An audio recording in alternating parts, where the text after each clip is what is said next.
तो कानपुर के महाराजपुर सीट से चुनाव लड़ते हुए सतीश महाना वोट डालने के बाद अपनी जीत के लिए काफी आश्वस्त कॉन्फिडेंट नजर आ रहे हैं। अब महाराजपुर के महाराज बन पाएंगे, देखना दिलचस्प होगा। अपने दर्शकों को बता दें कि सतीश महाना लगातार 32 सालों से जीतते आए हैं, विधायक हैं। 8वीं बार एक बार फिर जीत का दम भरने की कोशिश करते हुए उनके सामने समाजवादी पार्टी ने 36 साल के युवा को सामने रखा है। कानपुर में कुल मिलाकर 10 सीटें आती हैं और उनमें 7 सीटों पर बीजेपी ने जबरदस्त प्रदर्शन करते हुए 2017 में जीत दर्ज की थी। 2 सीटें समाजवादी पार्टी के खाते में गई थी, जबकि एकमात्र सीट कांग्रेस के खाते में गई थी। और दिलचस्प बात आपको यह भी बता दें कि आज जो 59 सीटों पर वोटिंग हो रही है उनमें से एकमात्र सीट कांग्रेस के खाते में है, तो वो कानपुर की ही सीट है। और ऐसे में दिलचस्प होगा कि कांग्रेस क्या एक बार फिर जिस तरह का प्रदर्शन 2017 में किया गया था उसमें क्या अब बेहतर करने की स्थिति में रहेगी या नहीं। 59 सीटों में 49 सीटें बीजेपी ने जीती थी, इसके साथ ही 9 सीटें अखिलेश यादव की पार्टी यानी कि समाजवादी पार्टी ने जीती थी। इसके साथ ही बीएसपी का खाता नहीं खुला था, कांग्रेस के पास मात्र एक सीट थी।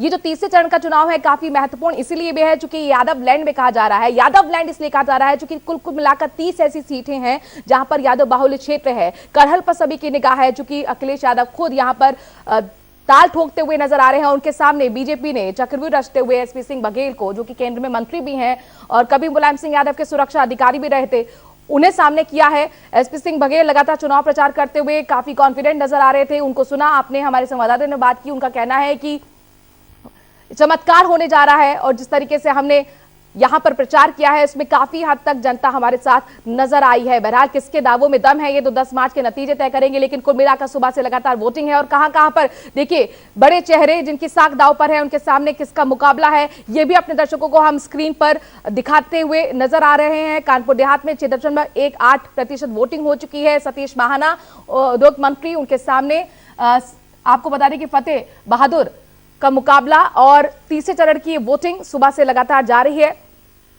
अब देखिए रामवीर उपाध्याय जो कभी बीएसपी में हुआ करते थे कद्दावर नेता, अब वो बीजेपी का दामन थाम चुके हैं। उनके सामने प्रदीप चौधरी चुनाव लड़ते हुए, ये हाथरस की सीट काफी महत्वपूर्ण हॉट सीट, वीआईपी सीट मानी जा रही है और यहीं पर अलग अलग जो मुकाबले, काफी एड़ी चोटी का जोर तमाम पार्टियों, लेकिन सीधा मुकाबला यहां पर बीजेपी और कुल मिलाकर समाजवादी पार्टी के बीच में नजर आ रहा है। इस तरीके की आपने तस्वीरों के साथ साथ बड़े बयान भी सुने जिसमें पहले ही फेज की वोटिंग में साफ तौर पर मुख्यमंत्री योगी आदित्यनाथ कहते हुए नजर आए थे कि गर्मी निकाल देंगे, लेकिन उसका जवाब देते हुए अभी परसों ही अखिलेश यादव ने कहा है कि हम भाप बना देंगे मुख्यमंत्री को। तो इस तरीके के भी कुल मिलाकर बयान नजर आए हैं। हालांकि इन बयानों का जमीन पर कितना असर पड़ता है, मतदाता पर कितना असर पड़ता है, ये लगातार हम संवाददाताओं के जरिए आपको तस्वीर पेश कर रहे हैं। एसपी सिंह बघेल जो कि केंद्र में मंत्री भी हैं, काफी बड़ा चेहरा है और कई बार के वो विधायक रहे, मौजूदा वक्त में मंत्री, और उनको यहां पर उतारा गया है। जाहिर तौर पर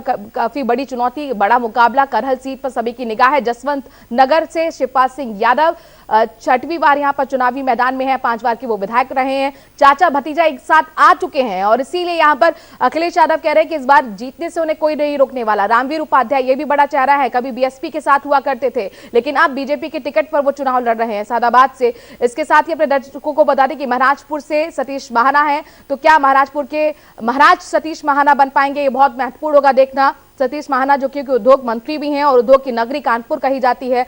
हालांकि कभी इसे मैनचेस्टर कहा जाता था, लेकिन अब तस्वीर पूरी तरह से बदल चुकी है। कन्नौज पर भी सभी की निगाह है चूंकि असीम अरुण जो कि पुलिस अधिकारी कभी रहे थे, पूर्व पुलिस अधिकारी को इस बार बीजेपी की तरफ से टिकट दिया गया है। सिरसागंज में हरिओम यादव बीजेपी की तरफ से, इनके चेहरा भी काफी महत्वपूर्ण है और इसीलिए ये हॉट सीट मानी जा रही है। इसके साथ ही अपने दर्शकों को बता दें कि फर्रुखाबाद लुइस खुर्शीद जो कि सलमान खुर्शीद की पत्नी है, वो चुनावी ताल ठोक रही हैं। फर्रुखाबाद में 2017 में क्लीन स्वीप करते हुए 4 सीटों पर बीजेपी ने जीत दर्ज कराई थी।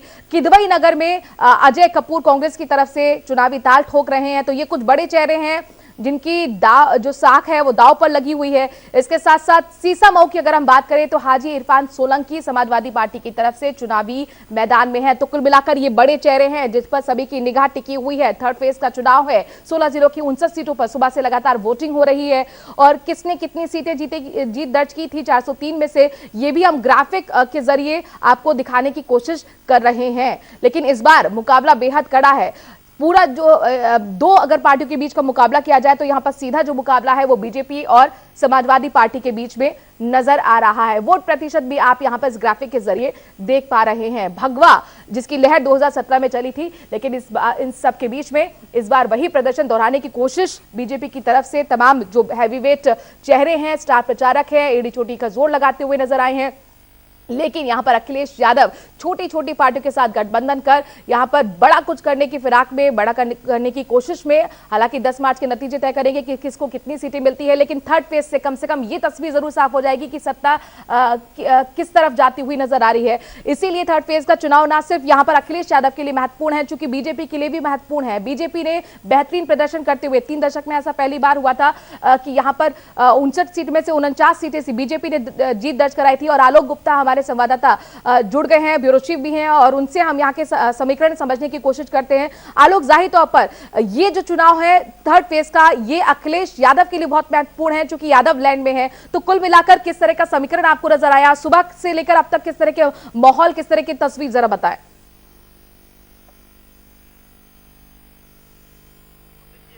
सही देखिए, ये तीसरे फेज के सबसे ज्यादा 16 जिले हैं और यहाँ पर जो है वो आलू बेल्ट के तौर पर यहाँ की आधी से ज्यादा विधानसभा जो सीटें हैं और वो जानी जाती है। जिस तरीके से पहले और दूसरे चरण जाटलैंड के तौर पर जाना जाता था, और ये तीसरे फेज में ये जो ज्यादातर जिले हैं वो चाहे कानपुर देहात हो, फिरोजाबाद हो, फर्रुखाबाद, कन्नौज,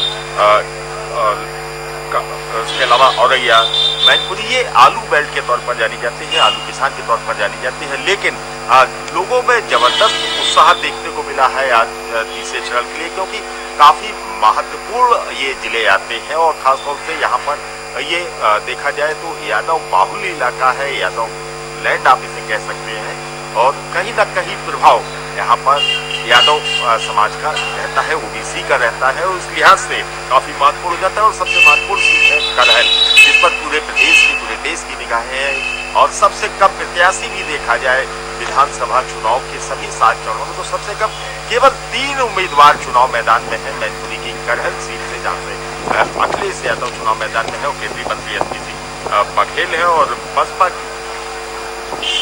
की तरफ से कुलदीप नारायण को यहाँ पर टिकट देने का काम किया गया है। और सभी राजनीतिक दलों ने पूरी ताकत इस तीसरे चरण के लिए यहाँ पर लगा रखी थी। और जो वोटिंग परसेंटेज है, तो जो जानकारी मिल रही है, 4 घंटे के मतदान के बाद तकरीबन 21% के करीब मतदान तीसरे चरण के इन 16 जिलों में हो चुका है, और सर्वाधिक जो मतदान है। आलोक, आपके पास जाएंगे। तस्वीरें आपको सैफई की दिखा रहे थे जहां मुलायम सिंह यादव अपना वोट डालने के लिए पहुंचे हैं। इससे पहले आपको याद होगा करहल में रोड शो करते हुए नजर आए थे अखिलेश यादव के साथ, और इसी को लेकर तंज कर बीजेपी कसते हुए नजर आई थी कि मुकाबला इतना कड़ा हमने कर दिया है करहल पर। पिता, अपने बुजुर्ग पिता को, अखिलेश यादव को, मुलायम सिंह यादव को उतारना पड़ रहा है, और पहले से ये जानकारी मिल रही थी कि मुलायम सिंह यादव पूरे परिवार के साथ वोट कास्ट करने के लिए पहुंचेंगे सैफई में। और देखिए, मुलायम सिंह यादव पहुंचे हैं, जैसे ही वो पत्रकारों से बातचीत करने की कोशिश करेंगे, उनके संदेश को हम पहुंचाएंगे। तस्वीरें अलग अलग बूथों की अपने दर्शकों को हम दिखा रहे हैं। इससे पहले मुलायम सिंह यादव के बेटे अखिलेश यादव और अखिलेश यादव की धर्मपत्नी डिंपल यादव को भी आपने सुना वोट कास्ट करने के बाद अपनी जीत का दम भरते हुए और कानून व्यवस्था पर घेरते हुए बीजेपी को साफ तौर पर आगरा और बिजनौर का उदाहरण दे रहे हैं। कह रहे हैं कि एक तरफ कानून व्यवस्था को लेकर आप पीठ थपथपाते हैं, लेकिन ये जो उदाहरण है वो आपके दावों की पोल खोल रहे हैं। इसके साथ ही अहमदाबाद ब्लास्ट को लेकर भी उन्होंने पलटवार किया। उनका कहना है कि झूठी पार्टी है बीजेपी, झूठ फैला रही है, भ्रम फैला रही है और निराधार आरोप लगाए जा रहे हैं। इसके साथ ही उन्होंने अपील लोगों से की है कि बदलाव के लिए वोट करें, घर से बाहर निकले। तस्वीरें आपके सामने हैं अलग अलग बूथों की, जहां सुबह से लगातार वोटिंग चल रही है। आलोक गुप्ता भी हमें सियासी समीकरण समझाने की कोशिश कर रहे हैं। ये जो तीसरा चरण है, इसकी महत्वपूर्ण बातें क्या हैं और आखिरकार किस तरह से ये अहम अखिलेश यादव के लिए हो जाता है, ना सिर्फ अखिलेश यादव के लिए हो जाता है। आलोक गुप्ता, जाहिर तौर पर ये जो चुनाव है, सिर्फ तीसरा चरण, ये ना सिर्फ अखिलेश यादव के लिए महत्वपूर्ण है बल्कि बीजेपी के लिए भी महत्वपूर्ण है। हमने खुद देखा कि किस तरह से गृह मंत्री अमित शाह हो या फिर मुख्यमंत्री योगी आदित्यनाथ, जो यादव बाहुल्य क्षेत्र है, वहां पर जाकर गैर यादव ओबीसी को किस तरीके से जोड़ने की कोशिश उनकी नजर आई। इसलिए कुल मिलाकर बहुत महत्वपूर्ण होगा। 2017 में जिस तरीके से इन 59 सीटों में 49 सीटें बीजेपी ने जीत दर्ज की थी, क्या एक बार फिर वही प्रदर्शन दोहरा पाई बीजेपी? ये एक अपने आप में बड़ा सवाल। इससे पहले मैं आपको बता दूं कि जो चुनाव आयोग ने 11 बजे तक का जो अपडेट जारी किया है, जैसा मैं बता जाता है, लगभग 21% के करीब इन 16 जिलों में वोटिंग हुई है और सबसे ज्यादा जो वोटिंग हुई है वो हुई है ललितपुर में। करीब 26% वोटिंग बुंदेलखंड के ललितपुर में हुई है और हमीरपुर में 23% मतदान हुआ है। और नंबर 2 पर मैनपुरी है, जहां पर 24.46% मतदान हुआ और एटा में भी 24.3% मतदान हुआ है। तो कहीं ना कहीं बुंदेलखंड के जो लोग हैं वो उन्होंने इस अपने मताधिकार का सर्वाधिक प्रयोग किया है 11 बजे तक का। और सबसे कम की अगर बात करते हैं तो कानपुर है, कानपुर नगर में केवल 16.79% ही मतदान हुआ है। तो लोग घरों से बाहर निकल रहे हैं और प्रयास चुनाव आयोग का भी था कि ज्यादा से ज्यादा संख्या में लोग अपने मताधिकार का प्रयोग करें। अब बात करते हैं तो निश्चित तौर पर प्रदेश के तीसरा चरण सब काफी महत्वपूर्ण है, क्योंकि यहां से अखिलेश यादव मैनपुरी की करहल सीट से चुनाव मैदान में है और छठवें चरण में देखेंगे आप तो गोरखपुर से मुख्यमंत्री योगी चुनाव मैदान में होंगे। तो देखा जाए तो दो जिले सबसे ज्यादा महत्वपूर्ण हैं और लोगों की निगाहें इन जिलों की दोनों विधानसभा सीट पर है, चाहे गोरखपुर सदर हो या फिर मैनपुरी की करहल विधानसभा सीट हो। अभी कुछ देर पहले खुद मुलायम सिंह यादव ने भी अपना मतदान किया है और अखिलेश यादव के परिवार के ज्यादातर सदस्य मतदान कर चुके हैं। उरई की बात करें तो उरई से बीजेपी के जो प्रदेश अध्यक्ष है स्वतंत्र देव सिंह, उन्होंने अपने मताधिकार का प्रयोग किया है और सीधे तौर पर कहा है कि बीजेपी सरकार बनाने जा रही है और बीजेपी के पक्ष में हवा है, 300 से ज्यादा सीटें जीतेंगी। वहीं समाजवादी पार्टी के नेता पूरी तरीके से आश्वस्त है कि जो तीसरा चरण है उसमें उनको जो 59 सीटें हैं उसमें से 35 से 40 सीटें उनके हिस्से में आएंगी, ऐसा मानना है समाजवादी पार्टी के लोगों का। तो वहीं बीजेपी भी दावा कर रही है कि 59 में से 50 सीटें हमारी है। देखना ये होगा कि जब 10 मार्च को काउंटिंग होगी किसके पक्ष में ये चुनाव जाता है, लेकिन प्रयास करने में किसी भी राजनीतिक दल ने कोई कमी नहीं की। हाँ, यह बात जरूर है कि अखिलेश यादव ने अकेले ही इस पूरे चुनाव का बागडोर संभाल लिया है, पूरा मोर्चा संभाल रखा है।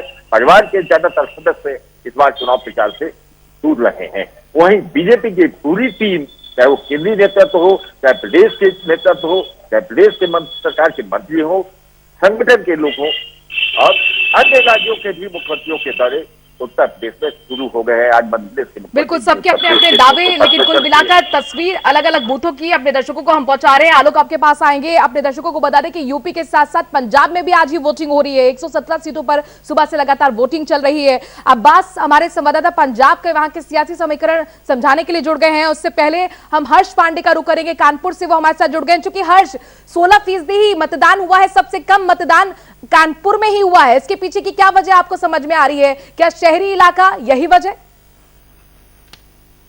तो देखिए, शहरी इलाका है, यहाँ लोग वोट करने थोड़ा देर से निकलते हैं। हालांकि अभी 16.27% सबसे कम वोट कानपुर में पड़े हैं, लेकिन ये उम्मीद लगाई जा रही है कि जैसे दिन चढ़ेगा वैसे वैसे मतदाता घर से बाहर निकलेंगे और वोट करेंगे। कानपुर में 2 सीटें वीआईपी सीटें हैं। सतीश महाना यहाँ महाराजपुर से चुनाव लड़ रहे हैं, 7 बार के विधायक हैं, मंत्री रहे औद्योगिक बीजेपी सरकार में। कहा जाता है कि वो जीतने के लिए लड़ते हैं हमेशा, लेकिन इस बार उनकी लड़ाई मार्जिन की है। और एक कल्याणपुर सीट से निर्मला कटियार जो राज्य मंत्री रही, वो चुनाव मैदान में है बीजेपी की तरफ से। उनकी मां प्रेमलता कटियार चुनाव मैदान में है।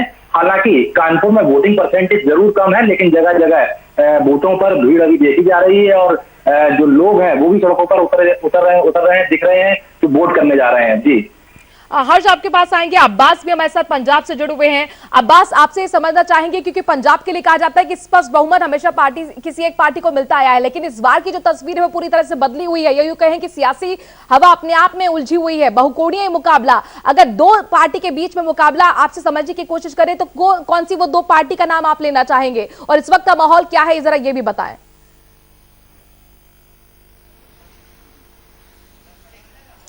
देखिए, इस वक्त जो लड़ाई है, मुकाबला अगर आप कहें तो आम आदमी पार्टी और कांग्रेस में है, क्योंकि लगातार अरविंद केजरीवाल लगातार दौरा कर रहे थे पंजाब का और जो दिल्ली का मॉडल था उन्होंने वहां जाकर पेश किया और कहीं ना कहीं लोगों ने उनका साथ देने की कोशिश की। और लोग, हमने सुना लोगों को, काफी लोगों से बात की, उन्होंने कहा नहीं, इस बार हम अरविंद केजरीवाल को मौका दे सकते हैं, उन्हें वोट हम देंगे, क्योंकि जो दिल्ली मॉडल है उसको लेकर हम काफी खुश हैं। और यही मॉडल लेकर अरविंद केजरीवाल पंजाब गए थे।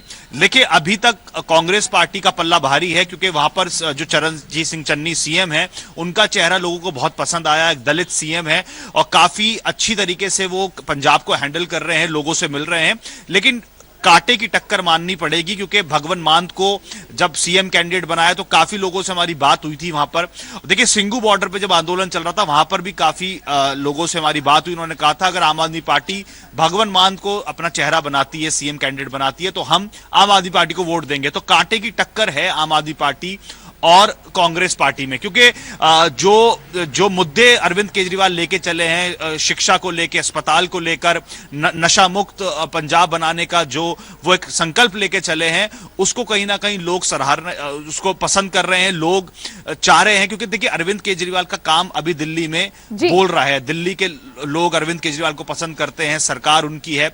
तो कहीं ना कहीं लोगों के दिमाग में ये भी इमेज है कि हमने कांग्रेस को भी देख लिया, बीजेपी को भी देख लिया, अकाली दल को भी देख लिया, हम आम आदमी पार्टी को चांस देंगे। तो बिल्कुल बिल्कुल, ये अब बात एक बात है जिससे पिछले लगता चुनाव है में यहाँ पर कुल मिलाकर चौंकाते हुए बेहतर प्रदर्शन आम आदमी पार्टी ने किया था, मुख्य विपक्षी पार्टी बनी। लेकिन मुख्य विपक्षी दल के साथ क्या अब वो सत्ता में आएगी, ये बहुत महत्वपूर्ण देखना होगा। 10 मार्च के नतीजे ये तय करेंगे। लेकिन किसान आंदोलन के केंद्र रहा है पंजाब, तो इसका कितना असर और कौन से बहुत महत्वपूर्ण मुद्दे यहाँ पर हैं जिनको ध्यान में रखते हुए इस वक्त जनता वोट कर रही है पंजाब में? अब्बास, देखिए, किसान आंदोलन जो हुआ था, किसानों का जो मुद्दा है वो तो हमेशा से अहम है, एमएसपी को लेकर या जो उनकी अपनी समस्याएं हैं जिनको लेकर वो आंदोलन कर रहे थे। लेकिन कुछ ऐसे मुद्दे हैं जैसे नशा मुक्त पंजाब बनाने का जो संकल्प है, लोग चाहते हैं कि काफी सरकारें यहां पर आई लेकिन कोई भी नशा मुक्त पंजाब नहीं बना सका। अच्छी शिक्षा देना, रोजगार देना, अच्छे अस्पताल देना, ये मुद्दे बहुत अहम है पंजाब में। लगातार लोग यही कह रहे हैं कि हमें शिक्षा चाहिए, हमें अस्पताल चाहिए, हमें रोजगार चाहिए, हमें नशा मुक्त पंजाब चाहिए। यही एक संकल्प है जो आम आदमी पार्टी लेकर चली है। और देखिए, कांग्रेस पार्टी को सफाई की दिखा रहे हैं। मुलायम सिंह यादव को आप देख सकते हैं, लाल टोपी में आए हैं मुलायम सिंह यादव। वोट डालने के बाद बहुत महत्वपूर्ण होगा देखना पत्रकारों से जब वो बातचीत करेंगे तो क्या कुछ कहने की कोशिश करेंगे, सुनने की कोशिश करते हैं मुलायम सिंह यादव को। इससे पहले चुनाव प्रचार में भी वो नजर आए थे अखिलेश यादव के साथ रोड शो करते हुए। उनके पीछे उनके भाई शिवपाल सिंह यादव भी मौजूद रहे थे।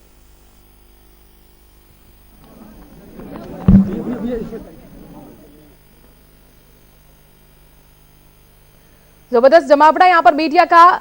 मुलायम सिंह यादव मैनपुरी से मौजूदा वक्त में सांसद हैं, हालांकि बहुत ज्यादा वो एक्टिव नहीं रहते हैं, उम्र का तकाजा है, लेकिन इन सब के बीच में अपने बेटे के लिए प्रचार करने जरूर पहुंचे थे और इसीलिए बीजेपी तंज कसती हुई नजर आई थी कि करहल में ऐसा लगता है कि मुकाबला हमने बेहद कड़ा कर दिया है, चुनौती बड़ी कर दी है और इसीलिए अपने बुजुर्ग पिता को उन्हें चुनाव प्रचार में उतारना पड़ा है। आलोक गुप्ता भी हमारे साथ जुड़े हुए हैं जो लगातार सियासी समीकरण हमें समझाने की कोशिश कर रहे हैं और इस वक्त फिजा किस ओर बह रही है उनके जरिए हम समझने की कोशिश कर रहे हैं। आलोक, मुलायम सिंह यादव इस वक्त वोट कास्ट करने के लिए पहुंचे हैं, एसएफआई में वोट कास्ट कर दिया है और बहुत महत्वपूर्ण होगा देखना कि किस तरह से यहां पर संदेश देने की कोशिश करेंगे मैनपुरी से मौजूदा वक्त में सांसद और वहीं की करहल सीट से उनके बेटे अखिलेश यादव। पूरे चुनाव प्रचार में केवल एक दिन के लिए मुलायम सिंह यादव निकले थे मैदान में और उन्होंने सीधे तौर पर अखिलेश यादव के पक्ष में जनसभा की थी और उस जनसभा में अखिलेश यादव को जिताने की केवल अपील ही नहीं की बल्कि यह भी कहा था कि जहां जहां पर भी समाजवादी पार्टी का कैंडिडेट चुनाव मैदान में है उनके पक्ष में वोट करें और इसके साथ ही बताया कि युवाओं को की तरफ से युवाओं के लिए ही उनका आह्वान रहा है कि युवा और किसानों के लिए समाजवादी पार्टी ने काम किया है और आगे भी काम करेगी और साथ ही ये भी मैसेज देने का काम किया है चाहे महिलाओं के मामला हो, किसानों का मामला हो, हर एक पक्ष के साथ में समाजवादी पार्टी खड़ी दिखाई पड़ेगी। यह बात उन्होंने कही थी। हालांकि उनकी उम्र हो गई है और शरीर भी पूरी तरीके से स्वस्थ नहीं थे, उस दिन भी ऐसा लग रहा था।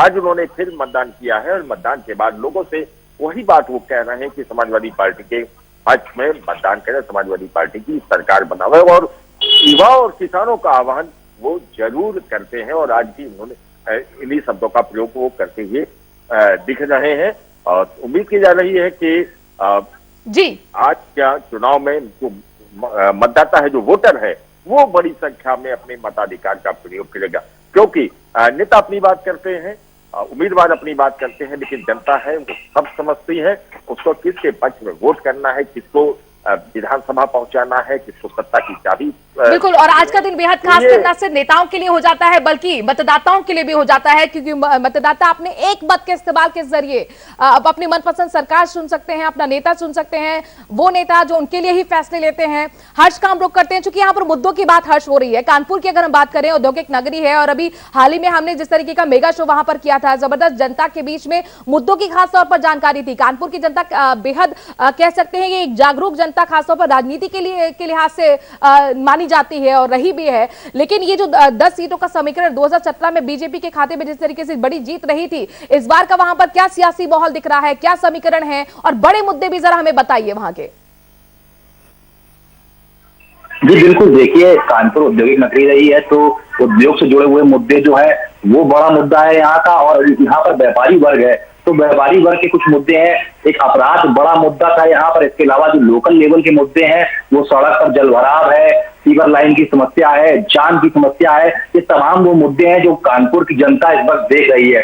कानपुर औद्योगिक नगरी रही है, यहाँ पहले अपराधियों का बड़ा डर था, जो व्यापारी गण है उनसे रंगदारी उनसे वसूली की जाती थी, लेकिन अब व्यापारियों का ये कहना है कि हम लोग फील्ड पे गए, व्यापारियों से मिले, उनसे बात की तो उनका ये कहना है कि योगी सरकार में बड़ी लगाम ऐसे अपराधियों पर लगी है जो उनसे पैसा वसूली करते थे, उनसे रंगदारी मांगते थे। और कहीं ना कहीं जनता को योगी आदित्यनाथ का वो स्टाइल बहुत पसंद है, जिस स्टाइल से वो अपराधियों पर नकेल कसते हैं, बुलडोजर चलाने की बात करते हैं।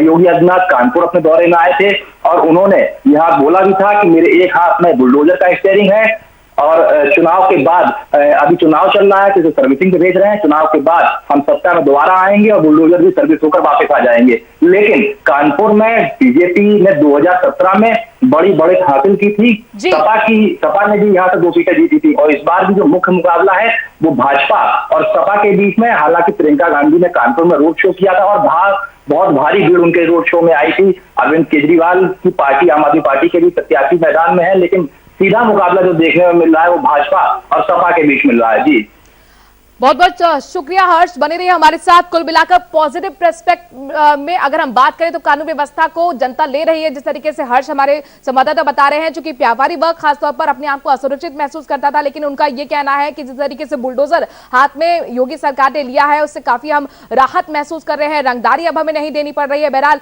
बहुत महत्वपूर्ण होगा देखना कि जनता आखिरकार किसको चुनती है और आज ही ये मौका जनता के लिए है। 16 जिलों में अगर आप भी रहते हैं तो अपने मत का इस्तेमाल जरूर करें। यूपी में तीसरे चरण के लिए मतदान लगातार सुबह से हो रहा है। समाजवादी पार्टी के अध्यक्ष अखिलेश यादव, उनकी पत्नी डिंपल यादव ने मतदान किया है, तस्वीर आपके सामने है। इसके बाद उन्होंने लोगों से बड़ी संख्या में मतदान करने की अपील भी की, कहा जितना ज्यादा मतदान होगा उतना ही समाजवादी पार्टी को फायदा होगा। प्रदेशवासियों ने प्रदेश में परिवर्तन का मन बना लिया है। वहीं अखिलेश यादव ने बीजेपी पर तंज कसते हुए कहा कि बीजेपी की सरकार कानून राज की बात तो करती है, जो महिला सिपाही की हत्या हुई उस पर सरकार आखिरकार मौन क्यों है। बीजेपी की सरकार में महिलाएं सबसे ज्यादा असुरक्षित महसूस कर रही हैं। खुद वोट डाल करके आया हूं और जितना ज्यादा वोट पड़ेगा उतना ही हमारा लोकतंत्र और बलवान दिखेगा। मैं सभी लोगों से अपील करता हूं कि लोकतंत्र को मजबूत बनाने के लिए अपना वोट डालें और एक एक वोट उत्तर प्रदेश की खुशहाली के लिए हो। ये वोट खुशहाली के लिए, ये वोट किसान की तरक्की के लिए, ये वोट नौजवान को नौकरी और रोजगार मिले। ये वोट जो आज डाला है वो उत्तर प्रदेश को बदहाली से खुशहाली की तरफ ले जाने के लिए वोट डाला है और मुझे उम्मीद है कि इस चुनाव के बाद परिवर्तन आएगा।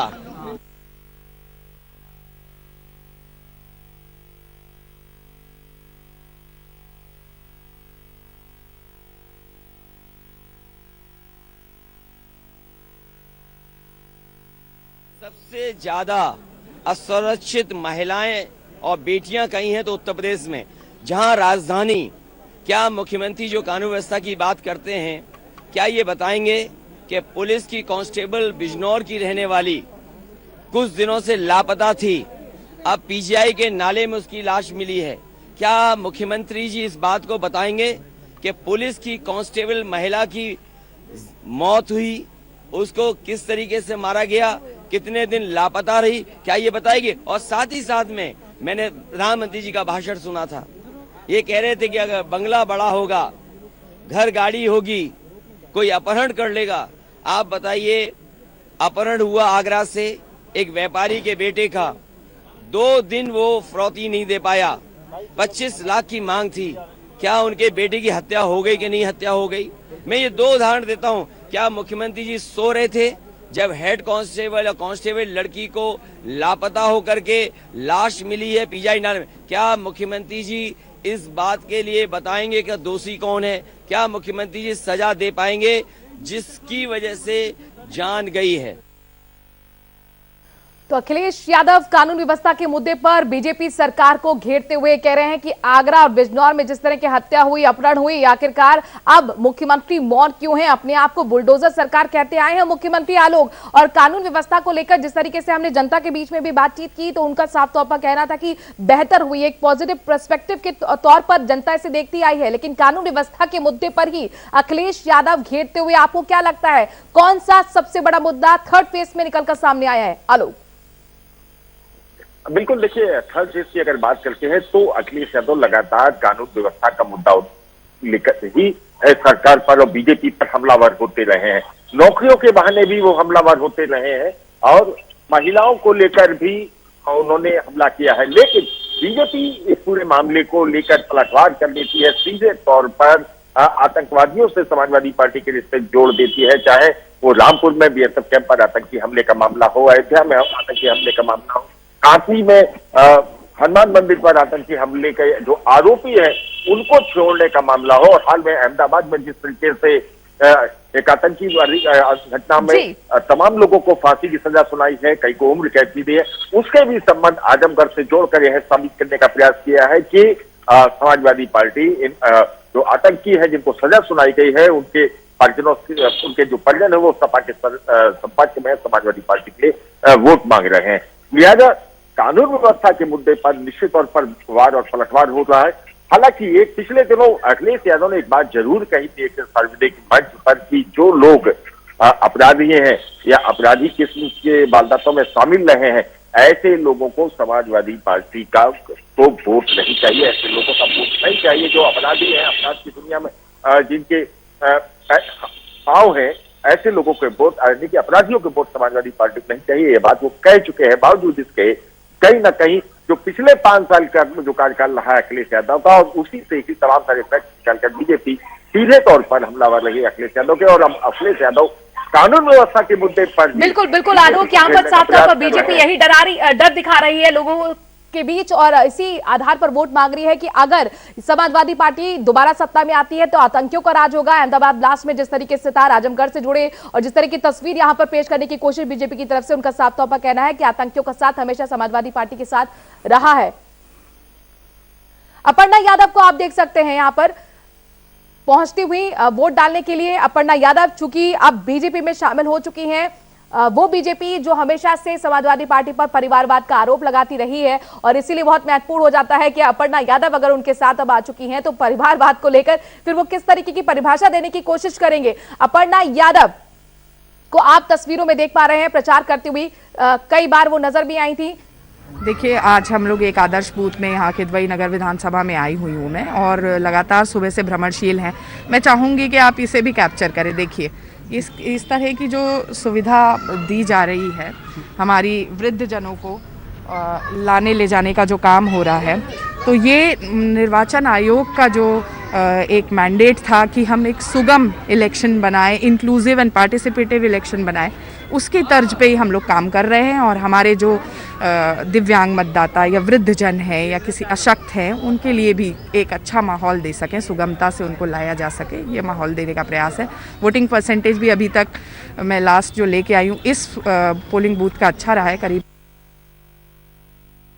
तस्वीर आप देख रहे थे, अधिकारी को सुन रहे थे जो कह रहे हैं कि हमारी तरफ से काफी मेहनत की गई थी, हस्ताक्षर अभियान भी चलाया गया था और यही वजह है कि अब लोग घर से निकलकर अपने मत का इस्तेमाल कर रहे हैं। आदर्श बूथ की तस्वीर आप देख रहे थे, बुजुर्गों के लिए वहां पर सुविधाएं दी गई हैं ताकि कोई दिक्कत वहां पर लोगों को पहुंचने में ना हो, वोट कास्ट करने में ना हो। हर्ष चूंकि लगातार कानपुर से हमारे साथ बने हुए हैं, वहां के मुद्दे हमें समझा रहे हैं। हर्ष, कन्नौज से चूंकि असीम अरुण इस बार चुनाव लड़ रहे हैं और जैसे ही उन्होंने वहां पर रेजिग्नेशन दिया था पुलिस अधिकारी के तौर पर, काफी हो हल्ला हुआ था, विपक्ष की तरफ से सवाल भी उठाए गए थे। असीम अरुण से चूंकि आपने खुद बातचीत की थी, कन्नौज में चूंकि उनकी जो छवि है, उनका वो गृह जनपद भी रहा है, उनकी छवि एक साफ छवि रही है और काफी तेज तर्रार अधिकारी माने जाते रहे हैं, तो वहां के किस तरीके के समीकरण है, कन्नौज की जनता क्या सोचती है, क्या मुद्दे हैं, जरा इस बारे में भी बताएं।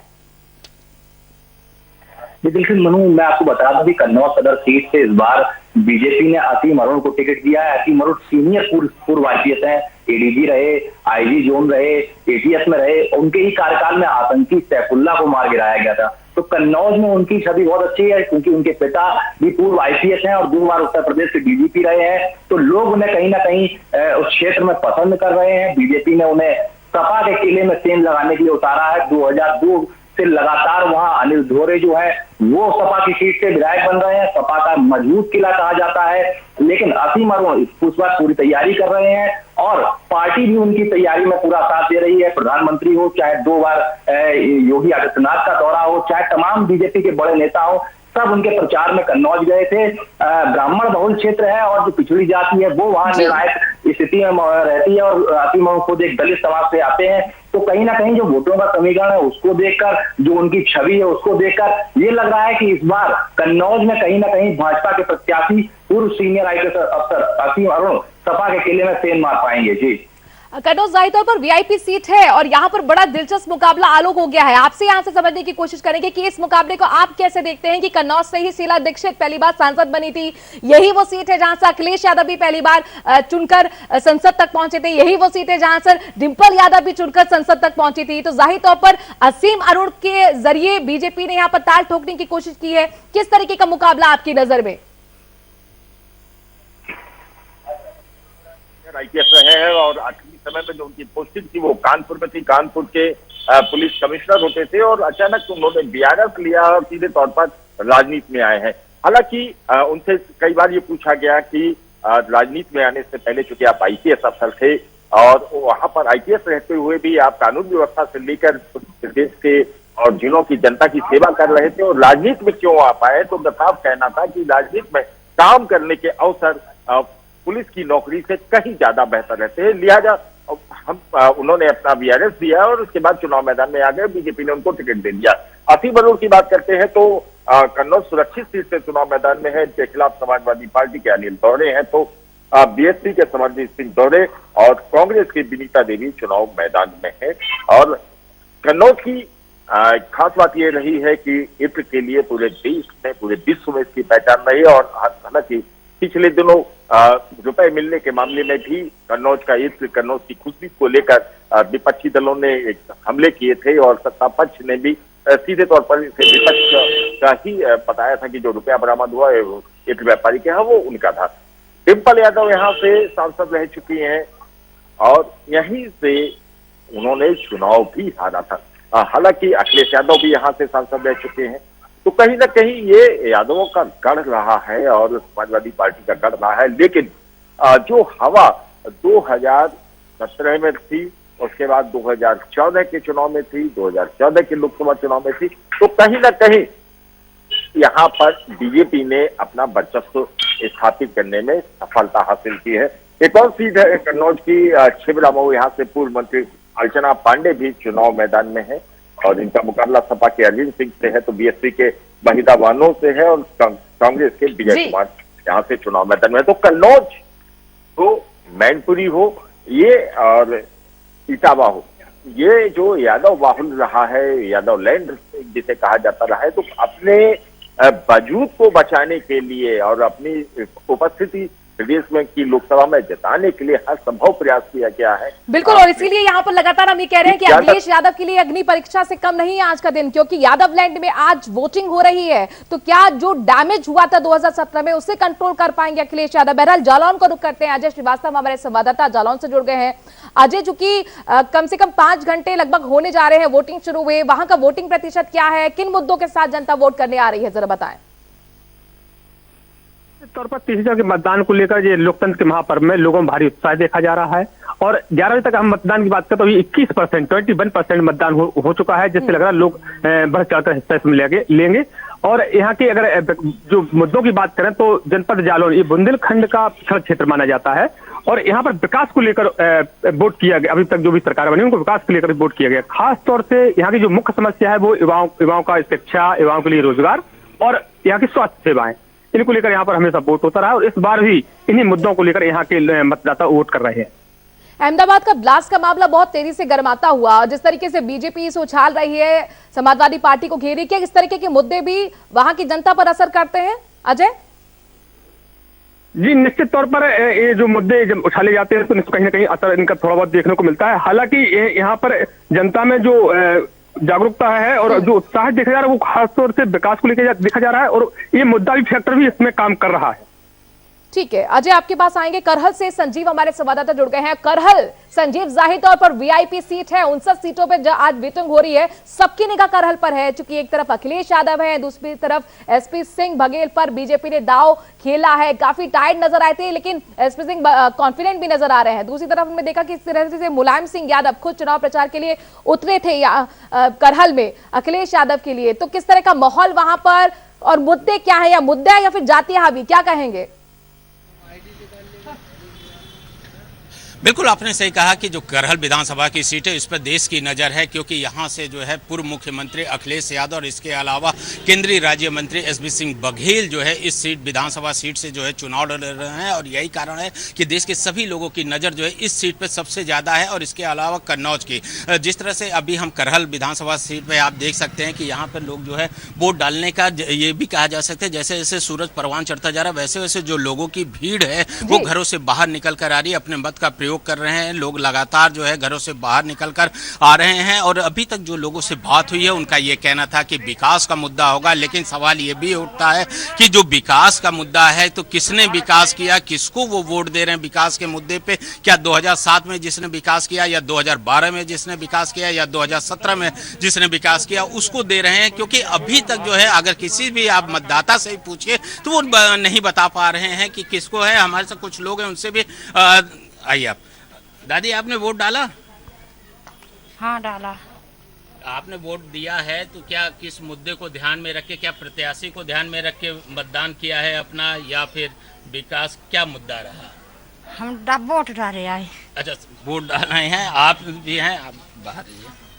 आपने वोट दिया तो क्या किस मुद्दे को, विकास के मुद्दे को या फिर यहाँ की समस्या या फिर जो प्रत्याशी है उनको देखते हुए किस? विकास का संबंध, लड़कियों की समझदारी सही होना चाहिए और लेडीजों को परेशानी न हो कोई दिक्कत। तो सभी लोग, दादा आप भी दे आए वोट? आप दिखा सकते हैं, देखिए ये भी बुजुर्ग हैं, चलने में थोड़ा सा असमर्थ है लेकिन इसके बावजूद जो है ये अपने मत का प्रयोग किए हैं, क्योंकि ये कहा जा सकता है कि लोकतंत्र का ये सबसे बड़ा पर्व है और इस पर्व को लेकर जो है लोगों में काफी ज्यादा उत्साह भी है। अगर पिछले विधानसभा की बात की जाए 2017 की, तो यहाँ पे जो वोट परसेंटेज था वो बहुत ज्यादा नहीं था, करीब 50% जो है यहाँ वोट परसेंटेज था। लेकिन जिस तरह से लोग घर से बाहर निकल कर आ रहे हैं उससे ये लगता है कि इस बार जो वोट परसेंटेज काफी ज्यादा बढ़ सकता है, क्योंकि अगर पहले और दूसरे चरण की विधानसभा की बात की जाए तो जो वोटिंग परसेंटेज है उसमें काफी ज्यादा इजाफा हुआ है। इससे ये आकलन किया जा रहा है कि इस बार जो है वोट परसेंटेज और बढ़ सकता है। लेकिन इस सीट को लेकर जो है सभी लोगों की नजरें यहाँ पर लगी हुई है कि जो करहल विधानसभा की सीट है उस पर किसका कब्जा होगा। अगर इससे पहले की बात की जाए तो समाजवादी पार्टी का ये गढ़ रहा है। मैनपुरी में 4 विधानसभा सीटें हैं, जिनमें से 3 विधानसभा सीटों पर जो है 2017 में समाजवादी पार्टी का दबदबा रहा था और इससे पहले भी ये कहा जा सकता है कि जो करहल विधानसभा सीट है उस पर समाजवादी पार्टी का पहले से भी कब्जा रह चुका है। लेकिन इस बार 2 बार ऐसा करहल में हुआ है कि गैर समाजवादी पार्टी वहां पर चुनकर आई हो, यानी कि कुल मिलाकर सुरक्षित सीट है। अखिलेश यादव यहीं से ताल ठोक रहे हैं, लेकिन जाति की बात ना हो ऐसा उत्तर प्रदेश के चुनाव में हो नहीं सकता। कई बार तो ऐसा होता है कि विकास बहुत पीछे चले जाता है और जाति के नाम पर लोग वोट करने आते हैं। 40% यहाँ पर जो यादव बहुल क्षेत्र कहा जा सकता है 40% यादव है यहाँ पर, लेकिन उसके दूसरे नंबर पर शाक्य वोटर भी आते हैं। तो कुल मिलाकर आपने लोगों से सुबह से बातचीत का सिलसिला जारी रखे हुए हैं, आपको क्या समझ में आया? क्या जाति एक बार फिर यहां पर राज करती हुई नजर आएगी?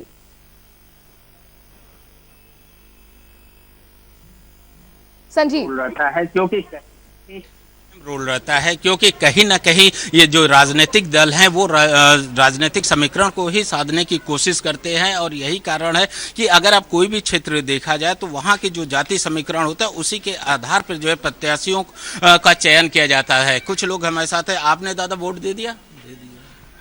किस मुद्दे को ध्यान में रखते हुए आपने वोट दिया? साइकिल को। मुद्दा क्या? विकास का मुद्दा लेके चल रहे हैं? किस चीज का मुद्दा आप लेके चल रहे हैं जो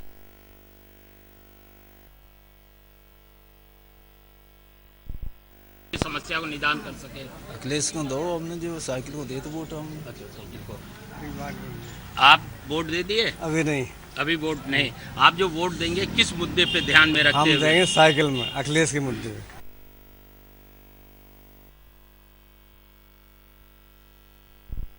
अपने मत का प्रयोग करें। इसके अलावा जो प्रत्याशी उनका भी वो ध्यान पे रखते हुए जो है अपना मत का प्रयोग कर रहे हैं। जी संजीव, हम आपके पास आएंगे। जालौन का हम रुख करते हैं। अजय श्रीवास्तव हमारे साथ जुड़े हुए हैं, वहां के समीकरण सुबह से हमें लगातार समझा रहे हैं। चूंकि बुंदेलखंड 19 की 19 सीटें पिछली बार बीजेपी के खाते में 2017 में गई थी। आज झांसी हो, जालौन हो, हमीरपुर, आज यहां पर भी वोटिंग हो रही है। किस तरह की सियासी हवा वहां पर आपको समझ में आई और किस तरह के समीकरण?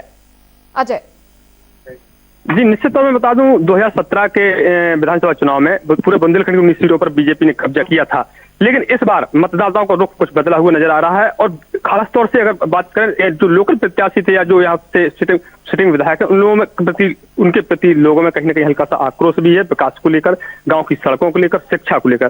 तो हालांकि इस बार बुंदेलखंड की 19 सीटों को आसान नहीं है, फिर भी आज यहाँ पर राजनीतिक सरगर्मी जरूर तेज हो गई थी। जब प्रदेश अध्यक्ष स्वतंत्र देव सिंह वोट करने के लिए आए तो उन्होंने कहा कि बीजेपी पुनः प्रदेश में सरकार बनाएगी और बुंदेलखंड की 19 सीटें पूरी जो योगी सरकार में जो विकास हुए हैं उसको लेकर हम फिर पुनः 19 सीटें यहाँ पर सीटों पर काबिज होंगे। तो निश्चित तौर से सरगर्मियां तो तेज हैं। अब देखना ये होगा कि क्या बीजेपी अपना पुराना 2017 का जो आंकड़ा था उसको दोहरा पाती है या उसमें से कुछ नुकसान उठा पाती है। बुंदेलखंड में हमेशा से पानी का मुद्दा बहुत हावी रहा है, किसान के मुद्दे भी कई बार हावी रहे, लेकिन जिस तरह से किसान का आंदोलन चला, हालांकि उधर से बहुत ज्यादा किसान बड़ी संख्या में आंदोलन में शामिल नहीं हो पाए थे, क्या ये मुद्दा वहां पर असर करता हुआ नजर आ रहा है? और कुल मिलाकर जिस तरीके से सिंचाई से जुड़ी हुई जो योजनाएं इस बार बीजेपी सरकार लाई है, उसको लेकर जनता वहां पर क्या सोचती है?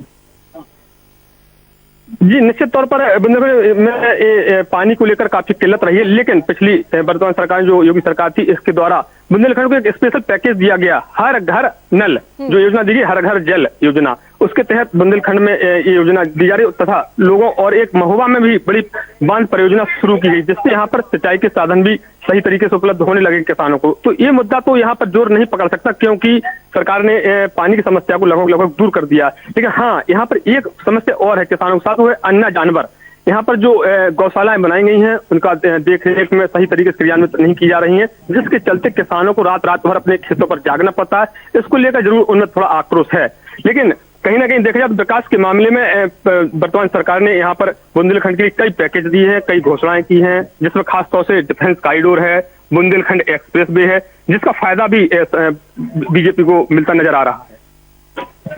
अजय हमारे साथ बने रहिए। आलोक गुप्ता भी लगातार हमारे साथ बने हुए हैं, सियासी समीकरण हमें समझा रहे हैं। आलोक, चूंकि थर्ड फेज का चुनाव इसीलिए भी महत्वपूर्ण हो जाता है, यहां से ही धीरे धीरे तस्वीर साफ होगी कि आखिरकार क्या रुख जनता का है, सत्ता में किसकी यहाँ पर कोशिश आने की है। लेकिन इस सब के बीच में आलोक, आपसे ये भी समझना चाहेंगे, किसानों की हमने जिक्र किया, किसानों का मुद्दा जाहिर तौर पर जाट लैंड में हावी रहा था, लेकिन यादव लैंड में ऐसे कौन से मुद्दे हैं जिनको लगता है आपको ध्यान में रखकर जनता इस वक्त वोट कर रही है? बिल्कुल, देखिए, बात यादव लैंड की हो या फिर जाट लैंड की हो, ये तीसरा चरण जो है यादव लैंड के साथ साथ आलू का उत्पादन भी सबसे ज्यादा इसी इलाके में होता है जी। और इस लिहाज से आलू के जो किसान हैं जो उनकी भी अपनी मांगे है कि जिस तरीके से जो सरकार फसलों पर एमएसपी तय करती है उसी तरीके से गेहूं पर भी सरकार एमएसपी तय करे और एक निर्धारित मूल्य उनको मिलना चाहिए, ये मांग रही है इन लोगों की। साथ ही बीजेपी की अगर बात करते हैं तो घोषणा पत्र में यहाँ की जो इलाके के जो किसान है उनके लिए मेगा फूड पार्क बनाए जाने की बात कही, एक जनपद एक उत्पाद के साथ ही फूड प्रोसेसिंग और किसानों को सिंचाई के लिए मुफ्त बिजली की भी बात कही है और स्टोरेज प्लांट आदि लगाए जाने की बात कही है। वहीं समाजवादी पार्टी ने ठीक है, आलोक आपके पास आएंगे। कैप्टन अमरिंदर सिंह कुछ बोल रहे हैं, उनको सुन लेते हैं। देखिए, we only had 2 months to build a party and start off, and the party is doing very well. We've got very good reports coming in. Nihal Singh Wala, all over the place, we are getting good reports. Let me talk to us. No. ANI, come on. 1 minute, ANI. Sir, this election is not same for you. This is also the election of your prestige too. How do you see it, sir? Election of my Prestige. Prestige of your prestige, sir. prestige. Yeah. Why should it be of my prestige? Elections are elections. People have to decide, but I can tell you that Patiala is winning very well. बादशाहत आपकी यहाँ पर कायम रहेगी, आपकी बादशाहत आपको लगती है जितने सालों से आपकी बादशाहत पटियाला पर कायम थी, वो कामयाब रहेगी कैप्टन सर? देखते हैं कितनी लीड होगी। I can't give you any figure, but certainly lead होगी पटियाला में, and a very strong lead.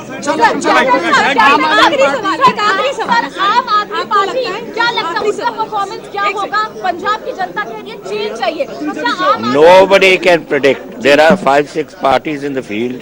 क्या होता है क्या नहीं होता वो तो टाइम बताएगा, लेकिन मुझे जो रिपोर्ट